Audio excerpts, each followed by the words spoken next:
మోసాలు చేసి మాయమాటలు చెప్పి డబ్బు సంపాదించే బ్లఫ్ మాస్టర్ సినిమా కథను మించిన ఒక స్టోరీ ఇప్పుడు మీకు చెప్పబోతున్నా. ఆ స్టోరీ చూస్తే అరే బాబు లోకంలో ఇటువంటి మోసాలు ఉన్నాయా, నిజంగా ఇలా కూడా మోసం చేస్తారా అంటే బ్లఫ్ మాస్టర్ సినిమాను మించిన ఇంతకంటే డబల్ ట్రిబుల్ మించిన ఒక ఇంట్రెస్టింగ్ కథ, ఒక ఇంట్రెస్టింగ్ మోసం, గతంలో ఎప్పుడూ జరగని ఒక కొత్త మోసం గురించి ఇప్పుడు మీకు చెప్పబోతున్నాను. ఆ మోసం గురించి మీకు ఎక్స్ప్లెయిన్ చేయబోయే ముందు నేను ఒక వీడియో చూపిస్తా, ముందు ఆ వీడియో చూడండి.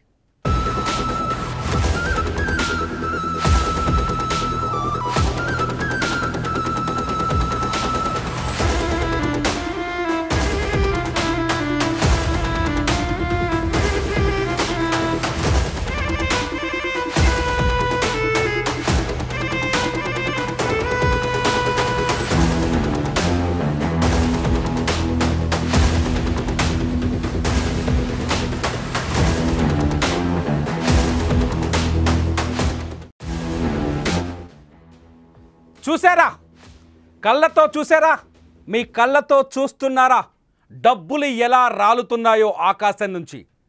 నోట్లకు నోట్లు రాలుతున్నాయి చూడండి. ఇలా డబ్బుల వర్షం కురవటాన్ని మీ లైఫ్లో ఎప్పుడైనా చూసారా? ఇలా డబ్బుల వర్షం కురవాలంటే ఏం జరగాలో తెలుసా? ఒక నిమ్మకాయ, ఒక అగరబత్తి తీసుకెళ్ళి పూజ చేయిస్తే చాలు. మీకు ఎన్ని డబ్బులు కావాలో అన్ని డబ్బులు. ఆర్బీఐతో పని లేదు, ప్రింటింగ్ మిషన్తో పని లేదు, ఏమి అక్కర్లా. పూజ చేస్తే చాలు. ఆ వీడియోలో చూస్తున్నట్టుగా మీరు పూజలు చేయిస్తే చాలు, డబ్బులు కురుస్తాయి. నోట్ల వర్షం కురుస్తుంది. మీకు ఎంతసేపు కావాలంటే అంతసేపు నోట్ల వర్షం కురుస్తుంది. ఇటువంటి సంఘటన మీ లైఫ్లో ఎప్పుడైనా చూసారా? ఇటువంటిది మీరు నమ్ముతున్నారా? ఇటువంటి వీడియోల్ని ఇటువంటి దృశ్యాలని నమ్మే వాళ్ళు మీలో ఎంతమంది ఉన్నారో ఒక్కసారి గుండెల మీద చేసుకోండి. ఎందుకంటే నేను ఈ వీడియో ద్వారా జరిగిన ఒక ఘరానా మోసం గురించి ఇప్పుడు మీకు చెప్పబోతున్నాను. అది మామూలు మోసం కాదు, మామూలు మాయగాళ్ళు కాదు. బ్లఫ్ మాస్టర్ సినిమా తాత స్టోరీ ఇది. బ్లఫ్ మాస్టర్ కంటే తాత స్టోరీ. ఈ స్టోరీ ఎక్కడ మొదలైందంటే మన రంగారెడ్డి జిల్లా చేవెళ్ళలో మొదలైంది. రంగారెడ్డి జిల్లా చేవెళ్ళలో ఒక వ్యక్తి ఉన్నాడు. అతను వ్యాపారియే, బాగా డబ్బులున్నాయి, ఇబ్బంది ఏం లేదు. కానీ ఇంకా కోట్లు సంపాదించుకోవాలనే దురాశ. ఎన్ని కోట్లంటే ఇల్లంతా డబ్బులతో కట్టలతో పేర్చుకోవాలి, తను నిద్రపోయే బెడ్ మీద కూడా డబ్బుల కట్టలు మాత్రమే ఉండాలని దురాశ. సరిగ్గా ఈ దురాశ గురించి కొందరు వ్యక్తులకు తెలిసింది. ఆ వ్యక్తులు ఏం చేశారంటే ఇటువంటి వాడిని ఈజీగా దోచుకోవచ్చని ఒక మాస్టర్ ప్లాన్ వేశారు. ఆ మాస్టర్ ప్లాన్ ఏంటో తెలుసా? చేవెళ్ళ పోలీస్ స్టేషన్లో ఇప్పుడు ఆ కేసు నమోదైంది. ఆ మాస్టర్ ప్లాన్ ఏంటో తెలుసా? ఆ వ్యాపారిని ఏం చేశారంటే బాబు, అతన్ని సీక్రెట్గా కలిసి ఒక మహారాష్ట్రకు సంబంధించిన కొందరు వ్యక్తులు, సిద్ధేశ్వర్ వాంకడే, అలా పేర్లు నేను రాసుకున్నాను, సిద్ధేశ్వర్ వాంకడే, ప్రకాష్ మనోజ్ రావు, సింగారే ధర్మేందర్, అట్లాగే ఆదిలాబాద్కు సంబంధించిన వ్యక్తి సింగారే ధర్మేందర్, అలాగే పెద్దపల్లికి సంబంధించిన ములుకుంట్ల సంజీవ్, కౌమన్ల శ్రీనివాస్, ఇతనిది మంచిర్యాల, దేవ్లావ్ షిండే, ప్రశాంత్ పాటిల్. ఈ 7 వ్యక్తులు కలిసి ఆ వ్యక్తికి, ఎవరైతే డబ్బుల ఆశ ఉన్నా ఆ చేవెళ్ళ వాసికి చాలా నున్నగా గుండు కొరిగేశారు. అది ఎలా కొరిగారంటే, నువ్వు ఒక 21 లక్షల రూపాయలు తీసుకొచ్చి మాకిచ్చి 21 లక్షల రూపాయలు తీసుకొచ్చి మాకిచ్చి మేము మహారాష్ట్ర నుంచి ఒక బాబాను తీసుకొస్తాం. ఇప్పుడు మీ స్క్రీన్లో చూస్తున్నారు, నా పక్కన ఈ వీడియోలో కనిపిస్తాడుగా, ఇటువంటి బాబాను తీసుకొస్తామని చెప్పారు. ఒక బాబాను తీసుకొస్తాం. ఆ బాబా ఇదే వీడియో ఆల్మోస్ట్ ఇటువంటి వీడియో చూపించారు. ఇలాగే మీ ఇంట్లో డబ్బుల వర్షం కురుస్తుంది. కాకపోతే అడవిలో ఒక స్పాట్ సెలెక్ట్ చేస్తాం. ఆ స్పాట్లో మీరు వచ్చి ఓ నిమ్మకాయ, ఒక అగరత్తి తీసుకొచ్చి మేము ఒక పూజ చేస్తాం. మీరు అవి 2 పట్టుకోనండి, కొబ్బరికాయ పట్టుకోనండి. వచ్చిన తర్వాత అర్ధరాత్రి ఎవరి లేని సమయంలో పూజలు చేస్తాం. ఆ 21 లక్షల రూపాయల నోట్ల కట్టలు అక్కడ పెట్టి ఓం ఆవాహయామి ధనలక్ష్మి అనగానే డబ్బులు వచ్చి రాలిపోతాయని చెప్పారు.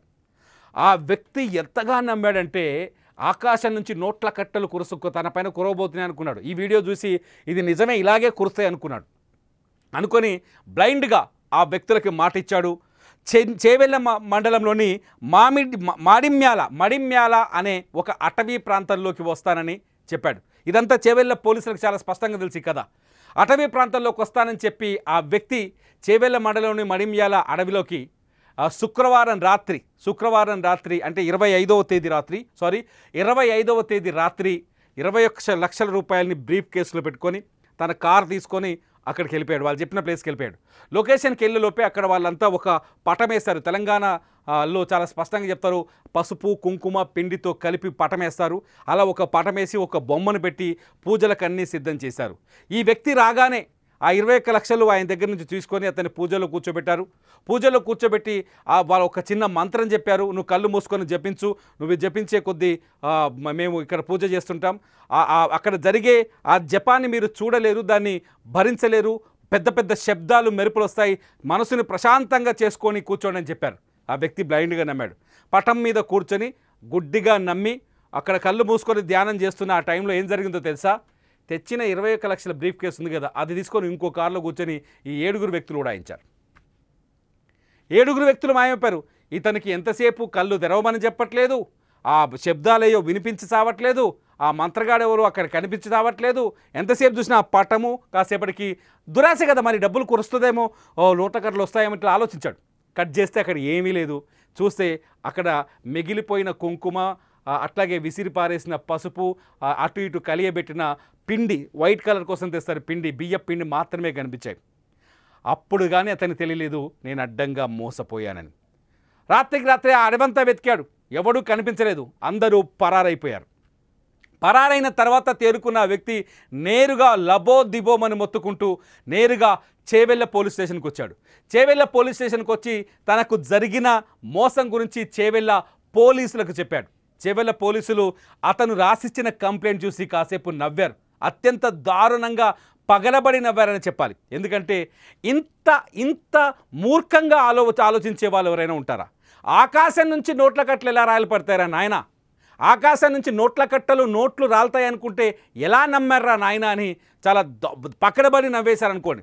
చేవెళ్ళ పోలీసులు నవ్విన తర్వాత మోసపోయినోడు ఎట్లయినా బాధితుడే కాబట్టి చట్టం ప్రకారం అతని ఫిర్యాదు తీసుకొని విచారణ మొదలు పెడితే మొత్తం 7 వ్యక్తుల్లో ఎంతమంది 5 వ్యక్తుల్ని పోలీసులు పట్టుకున్నారు.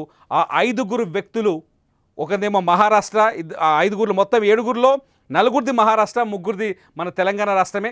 మహారాష్ట్రకు సంబంధించిన వ్యక్తుల్ని ఇద్దరిని సిద్ధేశ్వర్ వాంకడే ప్రధాన నిందితుడు A1 అతను, ప్రకాష్ మరోత్రావు ఆయనది A2 ఆయన, ఆ తర్వాత A3 సింగారే ధర్మేందర్ ఆదిలాబాద్ జిల్లావాసి, అట్లాగే A4 ములుకుంట్ల సంజీవ్ కుమార్ పెద్దపల్లి వాసి, అట్లాగే A5 కౌమన్ల శ్రీనివాస్ మంచిర్యాల వాసి, అట్లాగే A6 దేవ్లావ్ షిండే ఇతను పరారీలో ఉన్నాడు, A7 ప్రశాంత్ పాటిల్ పరారీలో ఉన్నాడు. వీళ్ళందరినీ పట్టుకొచ్చి 4 తగిలిస్తే వాళ్ళ దగ్గర 18 లక్షల రూపాయల నగదు దొరికింది. బచాయించాడు మనడు. అట్లీస్ట్ ఒక 3 లక్షలు ఖర్చు పెట్టారు. 18 లక్షల నగదుని రికవర్ చేశారు. దాంతోపాటు కొన్ని దొంగ నోట్లను రికవర్ చేశారు. మీరు ఇప్పుడు ఈ వీడియోలో స్క్రీన్ పైన నా పక్కన కనిపిస్తున్న ఈ వీడియోలో చూస్తున్నన్ని దొంగ నోట్లే. ఇటువంటి వీడియోలు తయారు చేసి గ్రామీణ ప్రాంతాల్లో లేకపోతే డబ్బు దురాసిన వాళ్ళను మోసం చేసి వాళ్ళ దగ్గర ఒరిజినల్ డబ్బులు కొట్టుకొని వెళ్ళిపోతారు. అవన్నీ ఏంటంటే చిల్డ్రన్ బ్యాంక్ ఆఫ్ ఇండియా అట్లాగే మనోరంజన్ బ్యాంక్ ఆఫ్ ఇండియా పేరుతో ఈ నోట్లన్నీ ఉంటాయి. ఈ నోట్లన్నీ పక్కనున్న వాడు ఇంకోటి విసురుతుంటే ఇంకొకటి వీడియో తీస్తుంటారు. కేవలం మాయాజాలం. దయచేసి ఇంకా గ్రామీణ ఈ యుగంలో కూడా ఆర్టిఫిషియల్ ఇంటెలిజెన్స్ వచ్చిన ఈ యుగంలో కూడా మీరు ఇంకా మంత్రాలకు చింతకాయలు రాలుతాయి, పూజలు చేసే నోట్ల కట్టలు రాలుతాయి. నిజంగా అతను చేవెళ్ళ వాసికి ఏమని చెప్పారో తెలుసా? 21 లక్షలు మీరు అక్కడ ఇన్వెస్ట్ చేసి పూజ చేస్తే 4 కోట్ల రూపాయలు వస్తాయని చెప్పాడు. ఆ 4 కోట్ల 21 లక్షలు పెట్టే విషయాన్ని 4 కోట్లు వస్తే వాడే చేస్తాడు కదా, ఈయన దగ్గరికి ఎందుకు వస్తాడు పూజలకి?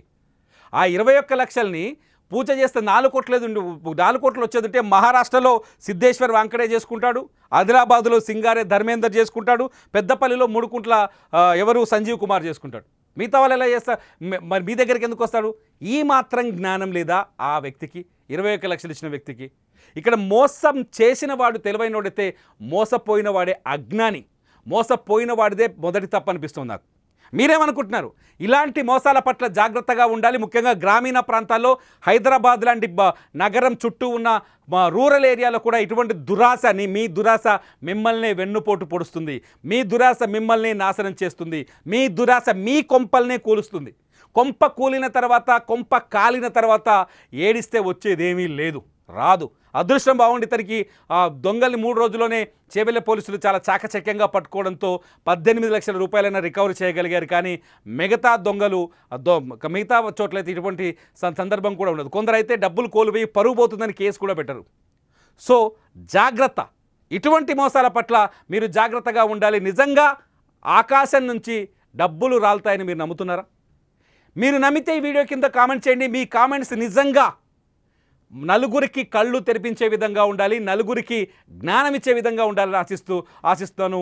ఇటువంటి మోసగాళ్ళకు సంబంధించిన కథలు కావచ్చు, మోసగాళ్ళకు సంబంధించిన కహానీలు కావచ్చు మీరు చూడాలంటే సుమన్ టీవీ డిజిటల్ లైవ్, అట్లాగే సుమన్ టీవీ లైవ్ని ఫాలో అవ్వండి. చూస్తూనే ఉండి లైవ్ న్యూస్ కోసం సుమన్ టీవీ.